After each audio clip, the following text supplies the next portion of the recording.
Chapter 6 Quo Vadis. Petronius was at home.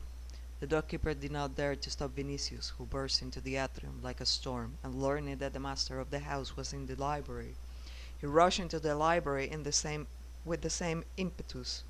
Finding Petronius writing, he snatched the reed from his hand, broke it, trampled the reed on the floor, then fixed his finger into his shoulder, and approaching his face on that of his uncle, asked with a hoarse voice, "What hast thou done with her? Where is she?" Suddenly an amazing thing happened. That slender and effeminate Petronius seized the hand of the youthful athlete, which was grasping his shoulder, then seized the other, and holding them both in his one hand with the grip of an iron vice, he said, "I am incapable only in the morning. In the evening I regain my former strength. Try to escape. A weaver must have taught thee gymnastics, and a blacksmith thy manners." On his face not even anger was evident, but in his eyes there was a certain pale reflection of energy and daring. After a while he let the hands of Vinicius drop. Vinicius stopped before him, shamefaced and enraged. "Thou hast a steel hand," said he, "but if thou hast betrayed me, I swear by all the infernal gods that I will thrust the knife into thy body, though thou be in the chambers of Caesar." "Let us talk calmly," said Petronius, still stronger, as thou seest, than iron. "Hence, though out of one of thy arms two as large as mine might be made, I have no need to fear thee. On the contrary, I grieve over the rudeness, and if the ingratitude of men could astonish me yet, I should be astonished at thy ingratitude. Where is Lygia?" "In a brothel, that is, in the house of Caesar." "Petronius, calm thyself and be seated. I ask Caesar for two things, which he promised me. First, to take Lygia from the house of Aulus, and second, to give her to thee.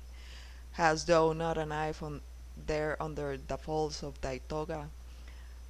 Perhaps thou wilt stab me, but I advise thee to wait a couple of days, for thou wilt be taken to prison, and meanwhile Lygia will be worried in the house." Silence followed. Vinicius looked for some time with astonished eyes on Petronius. Then he said, "Pardon me. I love her. And love is disturbing my faculties. Look at me, Marcus. The day before yesterday I spoke to Caesar as follows: My sister's son, Vinicius, has so fallen in love with a lean little girl who is being reared by the Aulises, that his house is turned into a steam bath from sighs. Neither thou, O Caesar, nor I, we who know, each of us, what truly beauty is, will give 1,000 sesterces for her. But that lad has ever been a dull as a tripod, and now he has lost all the wit that was in him." Petronius!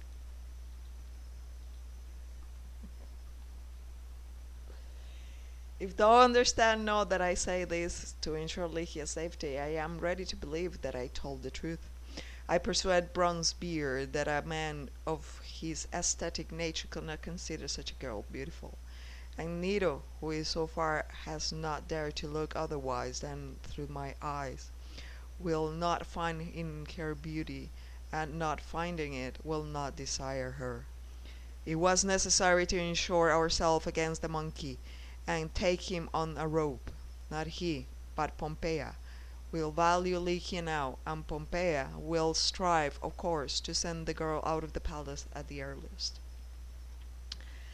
I say further to Bronzebeard, in passing, take Lygia and give her to Vinicius. Thou hast the right to do so, for she is a hostage, and if you do take her, thou wilt inflict pain on Aulus." He agreed. He had not the least reason not to agree, all the more since I gave him the chance to annoy decent people. "They will make thee official guardian of the hostage, and give into thy hands that Lygia treasure. though as a friend of the violent legions and also a faithful servant of Caesar, will not waste any of the treasure, but will strive to increase it. Caesar, to preserve appearances, will keep a few days in his house, and then send her to thy insula, lucky man. Is this true? Does nothing threaten her in Caesar's house?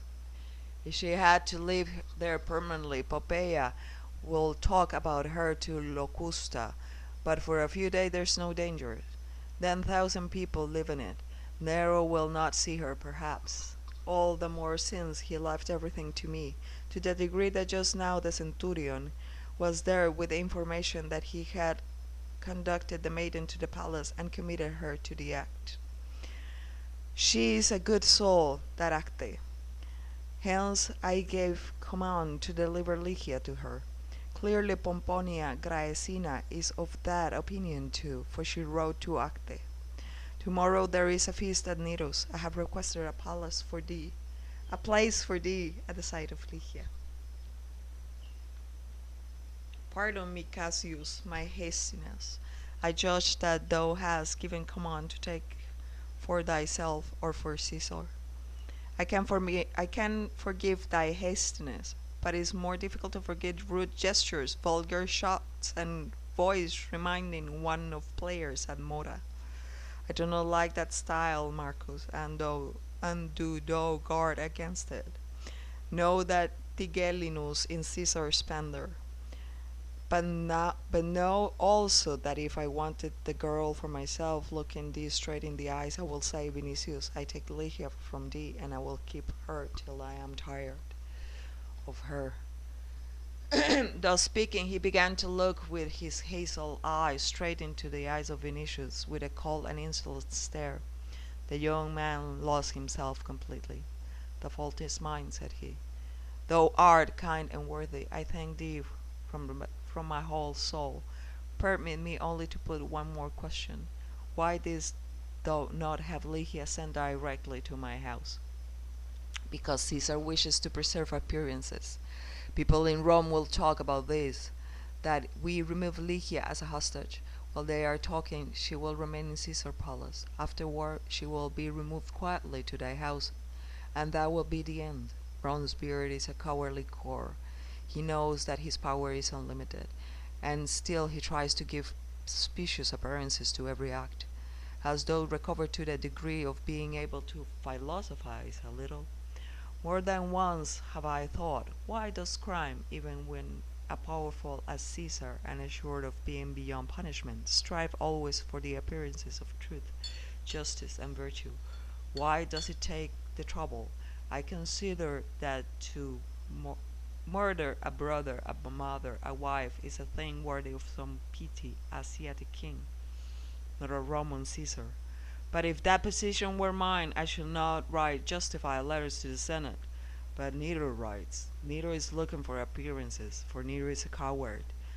But Tiberius was not a coward. Still he justified every step he took. Why is this? What a marvelous, involuntary homepage to virtue by evil. And no less, though, what strikes me? This, that it is done because transgression is ugly and virtue is beautiful. Therefore, a man of genuine aesthetic feeling is also a virtuous man. Hence, I am virtuous. Today, I must pour out a little wine to the shades of Protagoras, Prodicus, and Gorgias.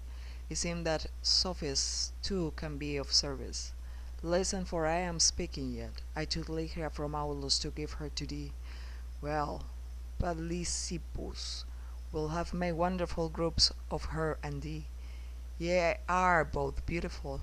Therefore my act is beautiful, and being beautiful is cannot be bad. Marcus, here sitting before thee, is virtue incarnated in Cassius Petronius. If Aristides were living, it will be his duty to come to me and offer 100 minae for a short treatise on virtue. But Vinicius, a man of more concern with reality than with treatises on virtue, replied, Tomorrow I shall see Lygia, and then have her in my house daily, always, until death. Thou wilt have Lycia, and shall have Aulus on my head. He will summon the vengeance of all infernal gods against me. And if the beast will take the least of a preliminary lesson in good declamation, he will blame me, however, as my former disciple blamed my clients. But him I sent to prison in the country. Aulus has been at my house. I promised to him news of Lycia. Write to him that the will of the divine Caesar is the highest law, and that thy first son will bear the name Aulus.